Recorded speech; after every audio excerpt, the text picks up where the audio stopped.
What's up, YouTube? It's Richie from Boston. Today's the 24th of June, 2017, and what you are looking at is a video I put up back on May 13th. Now, I covered this ad nauseum. A lot of people really understood what it is I was trying to say, but a lot of people are fanboys, or they're basically hypnotized by science, and that's exactly what science does. And I want to explain to you exactly where science comes from and who it is that you are worshiping without even understanding it. I'm going to give you all the proof you need, then you can make up your own mind. But listen to this. Sigils. Here follows a list of several demons and their sigils of summoning. So this is how the seriously misguided people protect themselves in their minds and try to get hold of what they probably think are angels or dark forces. I don't know.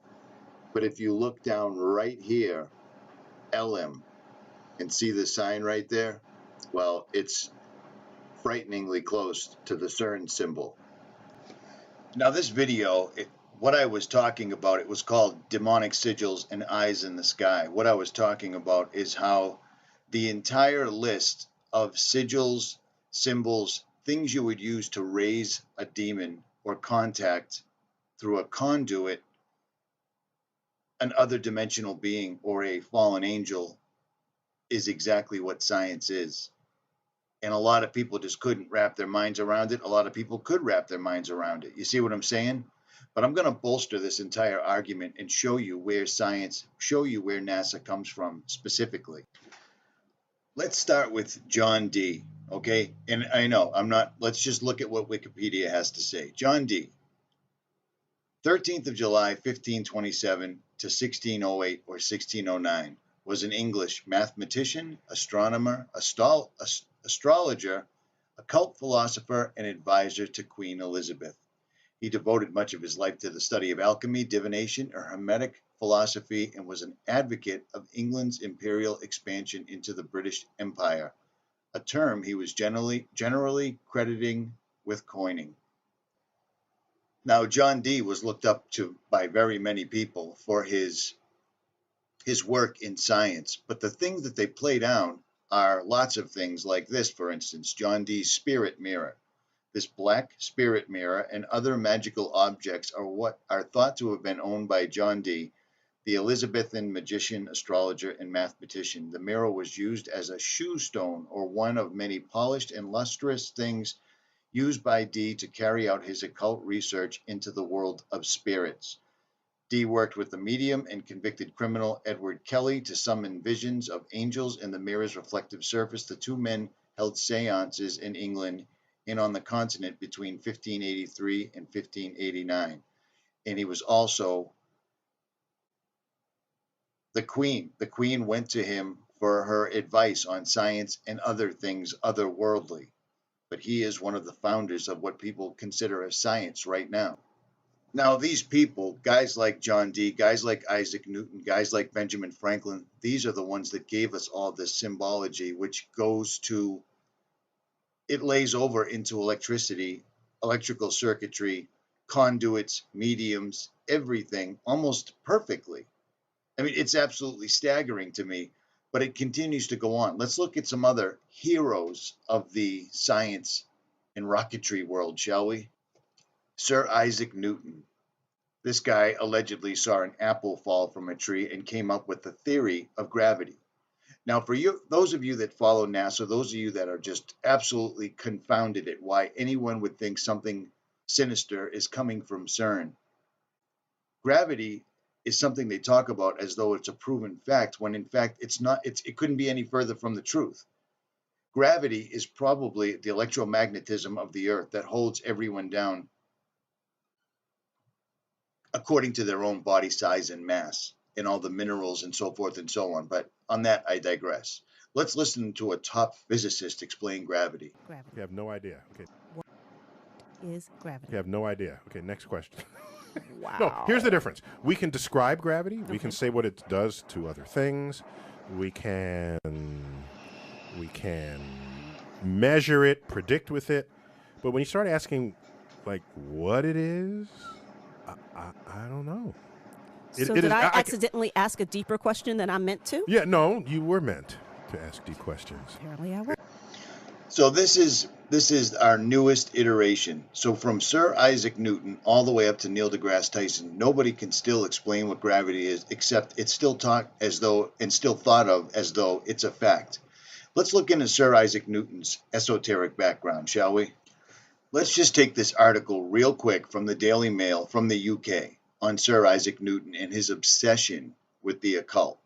He laid the foundations of classical physics and is considered to be one of the greatest scientists of all time.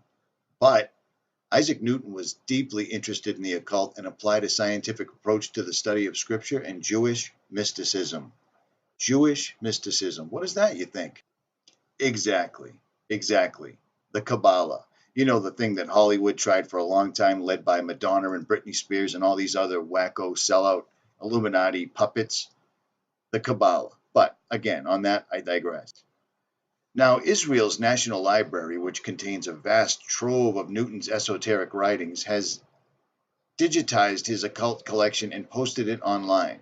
Among the yellow text in Newton's famous prediction of the apocalypse in 2060, the quintessential scientist, Newton revolutionized the approach to physics, math, and astronomy in the 17th and 18th century. He laid the foundations for most classical mechanics, including the principle of universal gravitation and the three laws of motion which bear his names. But they don't mention all the things that he came up with that are still thought of as laws today cannot be explained by modern theoretical physicists that are actually just actors, but still they cannot be explained. And back to John Dee. According to this article, he was a deep spirit and he studied and practiced astrology, Rosicrucian, and Hermetic theories. He studied the Hebrew language, the Talmud, and the Kabbalah, and practiced alchemy, hoping to find the elixir of eternal life. These are the roots. These are the brass tacks roots of what science is today. Period. There's no two ways around it. Go back to every single book. If you read through all the rigmarole, all the nonsensical, unbelievably complicated wordings, you will find everything goes back to the Talmud and the Kabbalah. Now, what do the Talmud and the Kabbalah have to say? Let's take a look at some of these Talmudic quotes. I've gone over these before, but let's do it again. The decisions of the Talmuds are words of the living God, Jehovah himself. Ask the opinions of earthly rabbis when there are difficult affairs in heaven. A heathen who studies the Torah deserves death, for it is written, Moses commanded us a law for an inheritance. Is it our inheritance? It is our inheritance, not theirs. Then why is it not included in the Noachian laws, or reading Morashah, an inheritance he steals it? To communicate anything to a Goy about our religious relations would be equal to the killing of all Jews. For if the Goyim knew what we teach about them, they would kill us openly. That is the Sanhedrin 59a. A Jew should and must make a false oath when the Goyim ask if our books contain anything against them. So it's openly telling them in Libra David 37 to lie. We beg thee, O Lord, indict thy wrath on the nations not believing in thee and not calling on thy name. Let down thy wrath on them, inflict them with thy wrath. Drive them away in thy wrath and crush them into pieces. And it goes on and on and on and on. It compares raping of a 3-year-old girl as to simply poking her in the eye because it makes no difference. And it goes on and on and on and on and on and on. And all of these people that came up with these laws of physics like gravity that still never once ever at all been proven, they all lean back on this. People like this, but let's go a little bit more modern, shall we? Now, the main problem that scientific people have with me is that I go after NASA an awful lot because NASA is making themselves an everyday word. Every single solitary time you turn around, NASA's popping up, right down to the fact that they're going after some woman in Hollywood. What in the world does NASA have to do with Hollywood? Well, it turns out NASA has a lot to do with Hollywood because everything NASA puts forward is made in Hollywood. and the fact that the word Satan is directly in front of you. Satan, and then the forked tongue. Where did NASA come from? Where did Jet Propulsion's Lab, JPL, come from? The whole thing is so incredible. The whole story is so amazing, so remarkable. This is Los Angeles. This is black magic.